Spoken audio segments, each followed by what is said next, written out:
You stand at a crossroads in your life. A decision needs to be made. Should you take the new job? Should you start the business? Should you make the investment? You are surrounded by a deafening cacophony of voices, all screaming for your attention, all offering conflicting advice. There is the loud, anxious voice of the news, warning you of economic disaster and telling you to play it safe. There is the well-meaning but often fearful voice of your family, urging you to follow the conventional path. There is the seductive, glittering voice of social media, showing you 1,000 different versions of success and leaving you more confused than ever. And loudest of all, there is the internal voice of your own fear and doubt, a relentless narrator predicting every possible way you could fail. In the middle of this chaotic storm of noise, you try to find clarity. You try to hear that one true, quiet voice that you know deep down holds the right answer. The voice of your own intuition, the voice of divine guidance. But it is drowned out. The signal is lost in the static. And so, paralyzed by confusion, you do what most people do. You either make a decision based on the loudest, most fearful voice, or you make no decision at all, remaining stuck at the crossroads, waiting for a clarity that never comes. This inability to hear the one voice that truly matters is the source of our greatest anxieties and our most costly mistakes. But what if there was a way to tune out the noise? What if you could learn to recognize the signal of true guidance with unerring accuracy? This is the skill that separates the master of life from the victim of circumstance. And on this channel, we are dedicated to teaching you this very skill, using the timeless wisdom of the Bible and the practical science of Napoleon Hill. If you are ready to silence the noise and tune into the frequency of divine guidance, then I invite you to begin your training by subscribing to our channel right now. The journey to recognizing this voice is an ancient one. It is perfectly illustrated in the story of a young boy named Samuel, who was destined to become one of the greatest prophets in history. But when the call first came, he couldn't recognize it.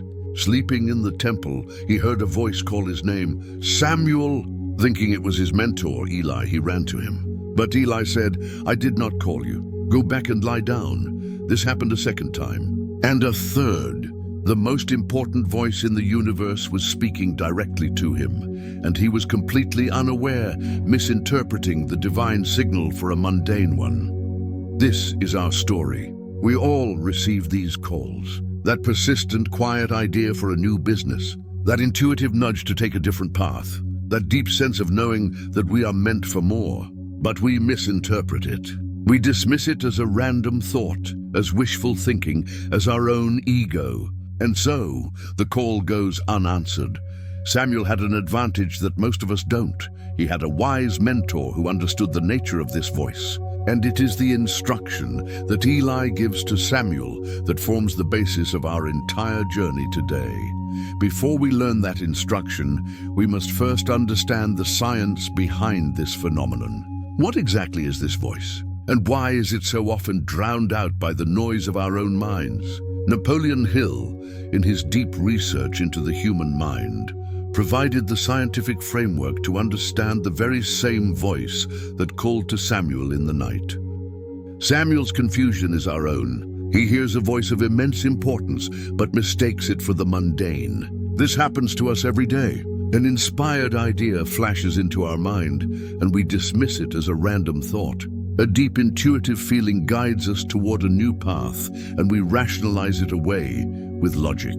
We fail to recognize the signal because we have not been trained to know its characteristics. To learn to listen, we must first learn what we are listening for. The first step in distinguishing the one true voice from the cacophony of others is to understand the nature of the noise. The voices of fear, ego, and external opinion all share similar traits. They are loud, they are urgent, they are often chaotic, and they are almost always emotionally charged with anxiety or desire. The voice of fear screams about all the things that can go wrong. The voice of ego demands recognition and status. The voice of society pressures you to conform. These loud voices are what keep us in a state of confusion. But the voice of God, the voice of infinite intelligence, the signal of true intuition, has a completely different signature. The story of Samuel reveals its three primary characteristics. We can call this the Samuel principle. First, the true voice is calm. The voice that called to Samuel in the night was not a booming thunderclap of judgment. It was so clear and so personal that he mistook it for the familiar voice of his elderly mentor, Eli. This teaches us a profound lesson. Divine guidance does not come packaged in anxiety. It is not the frantic, heart-pounding voice of worry. The true signal is almost always a still, small voice. It is a calm sense of knowing. It is a clear, quiet thought that feels centered and peaceful, even if the instruction itself is challenging and calls you to an act of great courage. When you are trying to make a decision and one path feels chaotic and pressured, while the other, perhaps scarier, path has a strange sense of rightness and peace about it, learn to trust the peace. Second, the true voice is persistent. The voice did not call Samuel just once. It called him, he mistook it, and it called him again. And a third time, it did not give up. This is one of the most reliable signs of authentic guidance. A random, fearful thought is often fleeting. The voice of ego is flighty, jumping from one desire to another. But a true, inspired idea, a true calling, is persistent. It will keep knocking on the door of your mind. It will show up again and again in different forms until you pay attention. If there is a great idea that you've had for years, one that simply refuses to go away, no matter how many times you've ignored it, that is not a random thought. That is a call. Its persistence is its proof of origin. Third, the true voice is often unfamiliar. The scripture is clear about why Samuel didn't recognize the call. It says, "Now Samuel did not yet know the Lord." He had no previous experience with this specific frequency. This is crucial. The voice of your own logic and fear will always guide you to do what is familiar, what is safe, what you have done before. But the voice of infinite intelligence is always calling you to grow, to expand, to become a new version of yourself. Therefore, its guidance will often feel unfamiliar, strange, and outside of your comfort zone. It will ask you to take a path you have not walked before. This is why we so often dismiss it. We are looking for a familiar voice, but true guidance is, by its very nature, the voice of the new and the unknown. Calm, persistent, and often unfamiliar. These are the markers of the signal. And the story gives us one final key, the role of the mentor. Eli, the wise teacher, could not hear the voice for Samuel, but he could teach Samuel how to listen. He gave him the framework. He told him that the next time he heard the call, he should not run but lie still and respond with a posture of receptivity. This is the purpose of our work today. This is the role Napoleon Hill plays. He acts as our Eli, giving us the framework to recognize the call in our own lives. This ability to distinguish the divine signal from the mental noise is the first step in living a guided life. But what is this signal really? What is the mechanism in our own mind that allows us to receive this guidance? For the scientific explanation, we must turn to Napoleon Hill's exploration of the mind's most mysterious and powerful faculty. The Samuel principle gives us the clues to recognize the true voice of guidance amidst the noise. We know to listen for the calm, the persistent, and the unfamiliar. But what is this voice, scientifically speaking? What is the mechanism within our own mind that acts as the receiver for this divine signal? For the answer, we must turn from the ancient prophet to the modern investigator of the mind. Napoleon Hill, in his quest to create a complete philosophy of success, tackled this very subject, demystifying it and giving it a name. He called it the sixth sense. The sixth sense was, for Hill, the pinnacle of his entire philosophy. It was the final and most powerful principle, the one that could only be understood and applied after a person had mastered all the others. He described it as the faculty of the creative imagination. Think of your mind as having two parts. The first is the logical, reasoning mind that works with the data it already has. The second, the creative imagination, is what Hill called the receiving set of the brain. It is the antenna. It is the part of your mind that can tune into frequencies of thought and inspiration that originate from outside your own limited experience. It is the channel through which new ideas, hunches, and flashes of inspiration are received from the great cosmic reservoir he called infinite intelligence. Now, let's connect this back to our story. The voice of the Lord that called to Samuel in the night was a broadcast from infinite intelligence. The part of Samuel's mind that heard it was his sixth sense, his creative imagination. This is the scientific explanation for the spiritual phenomenon, what the Bible calls divine guidance. Napoleon Hill describes as the reception of data from a universal mind through a specific, though little understood, faculty of the human brain. But the most liberating and empowering part of Hill's discovery is this: the sixth sense is not a mystical gift bestowed upon a chosen few. It is not something you either have or you don't. It is a mental muscle. And like any muscle, it can be developed and strengthened through consistent training and practice. How do you train your sixth sense? Hill was very clear about this. You do not train it directly. It becomes stronger as a natural consequence of practicing his other foundational principles. Think of it like this. Your definite purpose is what tunes your antenna to a specific frequency. Without a clear goal, your receiving set is just picking up random static. But when you have a clear, burning purpose, you are telling the universe exactly what kind of guidance you are looking for. Your applied faith is what amplifies the signal. A mind filled with doubt and fear has a weak, noisy connection. But a mind filled with an unwavering belief in its purpose becomes a powerful amplifier, able to pick up the subtlest of signals with clarity. This understanding of intuition as a trainable, scientific faculty is the secret that separates amateurs who hope for a lucky break from masters who receive consistent guidance. If you are ready to develop your own sixth sense and learn to receive clear guidance for your finances, your career and your life, make sure you are subscribed to this channel, as this is the advanced work we are committed to. The reason Samuel did not initially know the voice was because his sixth sense was not yet fully developed. It took the framework provided by his mentor, Eli, and his own subsequent life of dedication to his purpose to turn that raw potential into a reliable source of wisdom. So, the voice is real. The part of you that hears it is real, and your ability to hear it more clearly is something you can actively develop.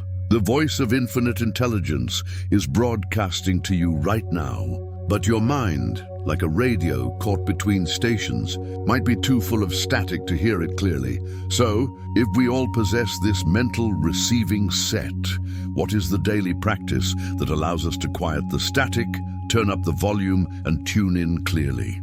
How do we adopt the receptive posture of Samuel, ready to receive our own life-changing instructions? For that, we need a practical manual for listening. Knowledge of your own mental machinery is powerful, but it is not enough. A radio is useless if you do not know how to operate it.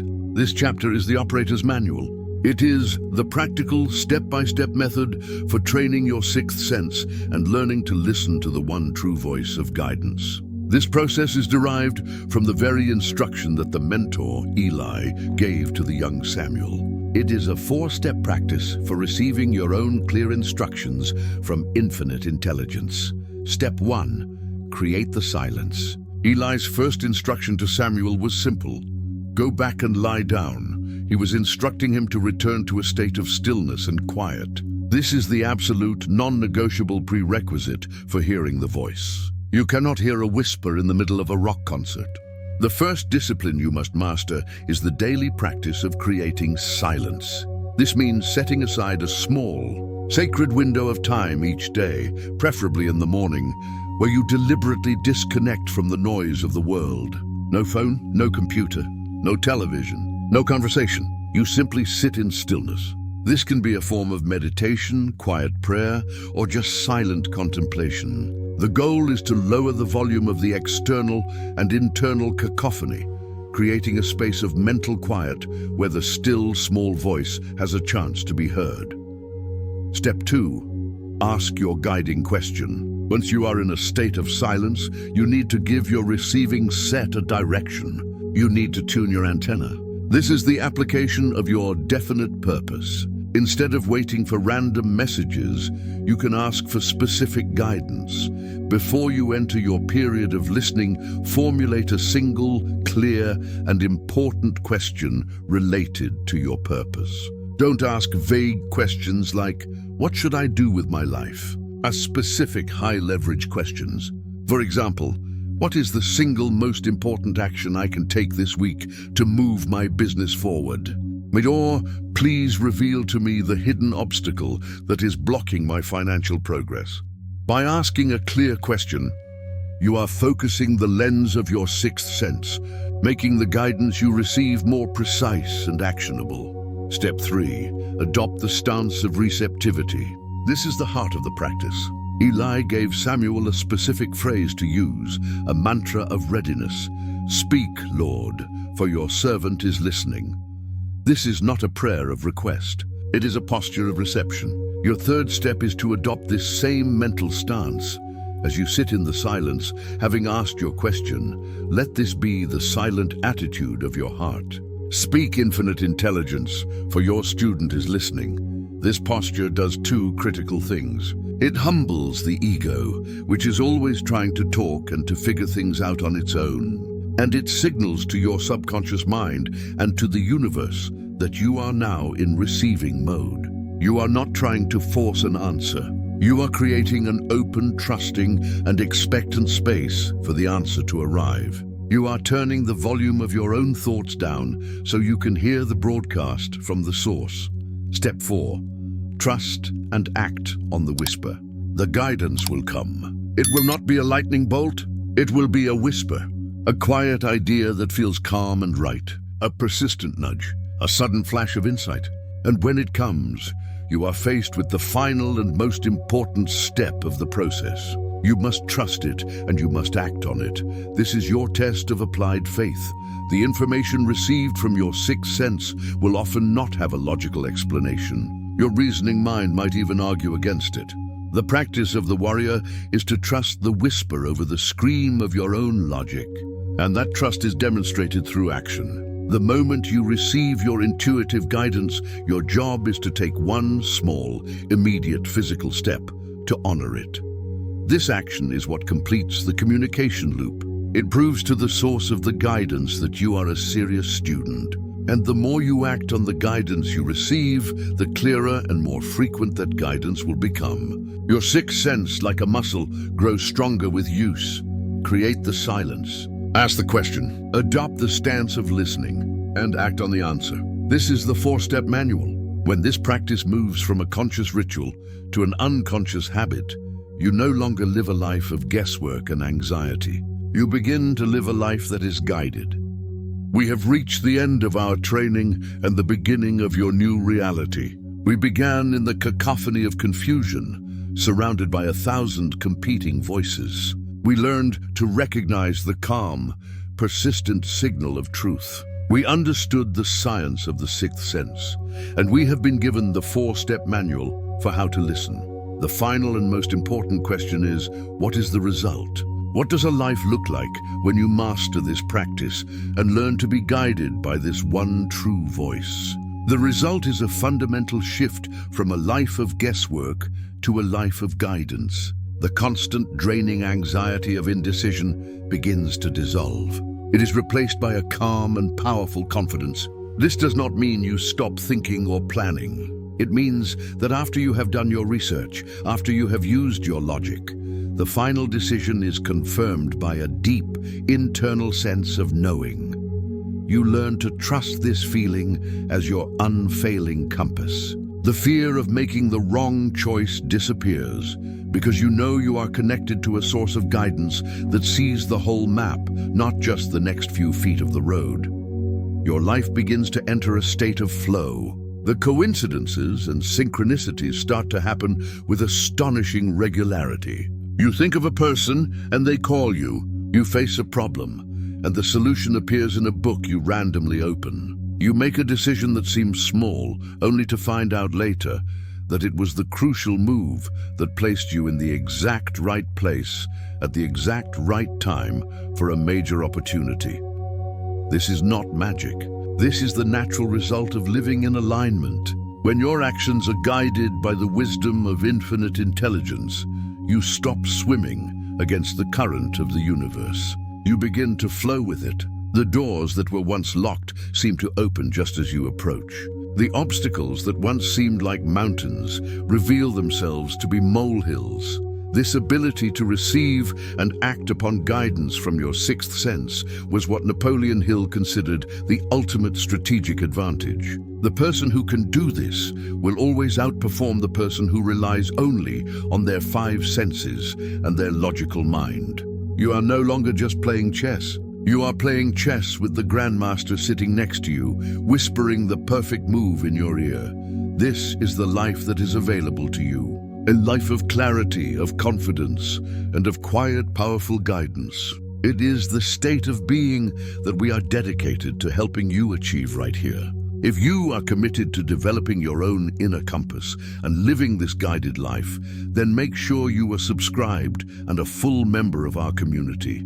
The choice is yours. You can continue to live in the loud chaos of the world's many voices, tossed back and forth by the winds of opinion and the waves of fear. Or you can, starting today, begin the sacred practice of listening to the one voice that truly matters. The cacophony or the compass, the noise or the knowing, the voice is calling. Your only job is to learn how to say, "Speak, for your servant is listening."